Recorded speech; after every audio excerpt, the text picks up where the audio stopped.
Good morning all of you. I hope you are good and well.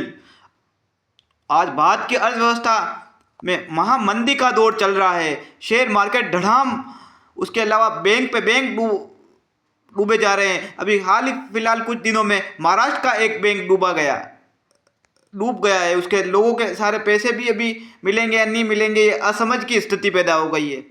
और जो budget की घोषणा ये जो सरकारें की जा रही है, उसको किस बेस पे धरातल पर उतारा जाएगा, वो भी एक नमूना, एक रहस्य सा बना हुआ है। क्योंकि भारत की जनता हमारी इतनी समझदार है कि उसके बाद वो उसके बाल में जूं तक नहीं रेंग रही है।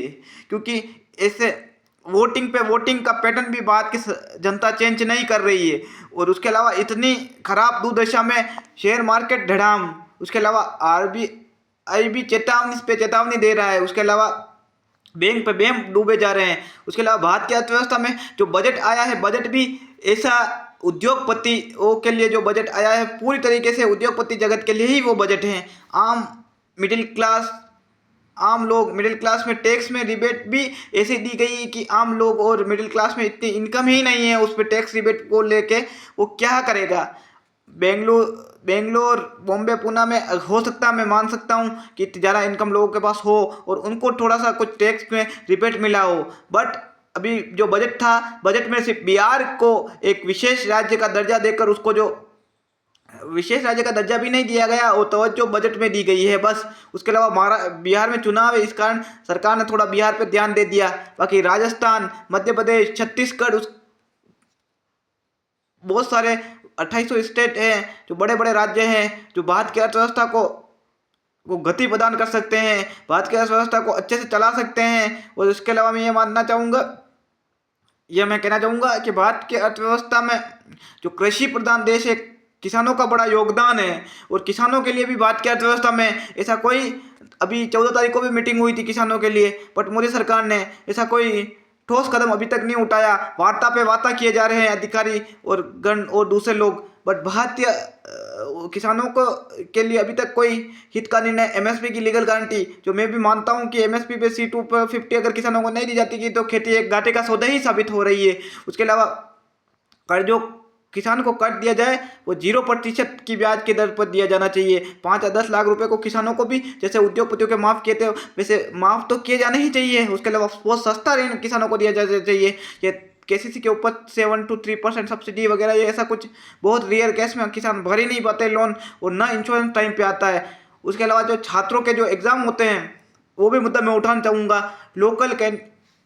राजस्थान का अगर कैंडिडेट है तो उसका सेंटर राजस्थान में लोकल उसी जगह उसी डिस्ट्रिक्ट में आसपास के एरिया में आ जाना चाहिए। अगर बात की सरकार मानती है कि एआई का बेस्ड है और ऐसा हम कर सकते हैं, क्योंकि एआई में तो सब कुछ संभव है। लोग बेचारे छात्र 2-2 3-3 दिन पहले रवाना होते हैं या एक दिन पहले रवाना होते हैं, उनको आधे घंटे से पहले पहुंचने में दिक्कत आती है। बहुत सारे स्टूडेंट बेचारे पहुंच ही नहीं पाते हैं एग्जाम सेंटर पे और उन्हें एग्जाम से वंचित रहना पड़ता है। पेपर आउट हो जाते हैं, कभी कभी ना एग्जाम पर पहुंच पाते हैं। आज तो एमसीक्यूज जो पैटर्न है, एमसीक्यूज पैटर्न है, आप डिजिटल कर सकते हो पूरा, कीपैड या लैपटॉप, मोबाइल फ़ोन, कंप्यूटर के जरिए आप exam MCQ pattern exam hall में लगवा के स्टूडेंट को पहले ही सूचना दे के आप इजी मूवमेंट में वो चीज़ करवा सकते हो ना।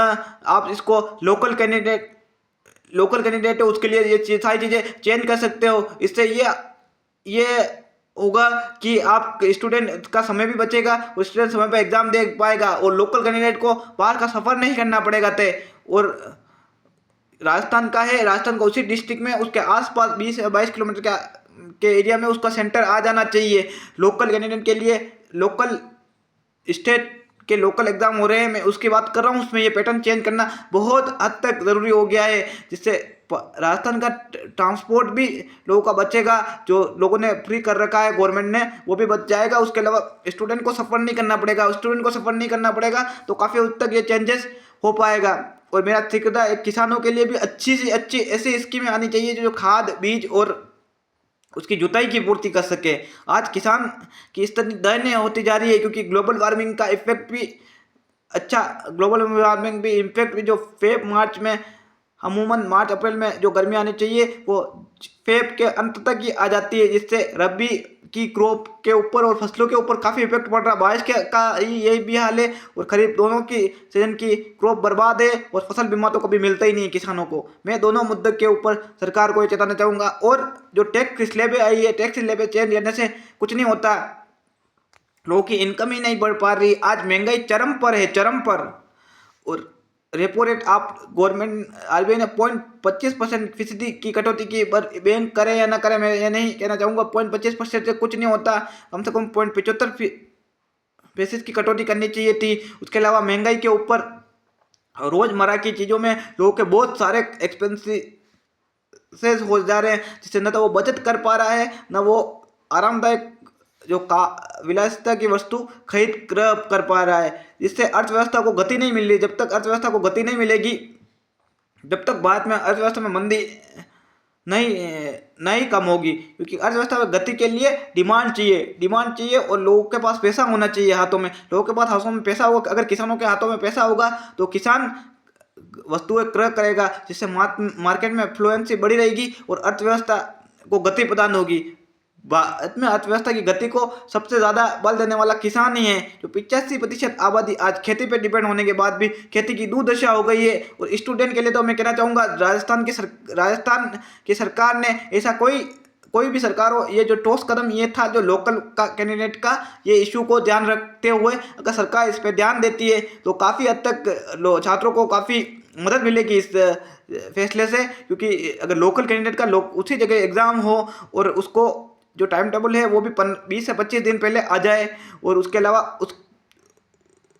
25 से 30 दिन पहले आ जाए, और उसके अलावा सेंटर भी पास पे एरिया में हो तो सारे स्टूडेंट पहुंच पाए और एग्जाम दे पाए। Thank you for listening to me. मेरा वीडियो आपको अच्छा लगे इसे लाइक शेयर सब्सक्राइब कर दीजिएगा।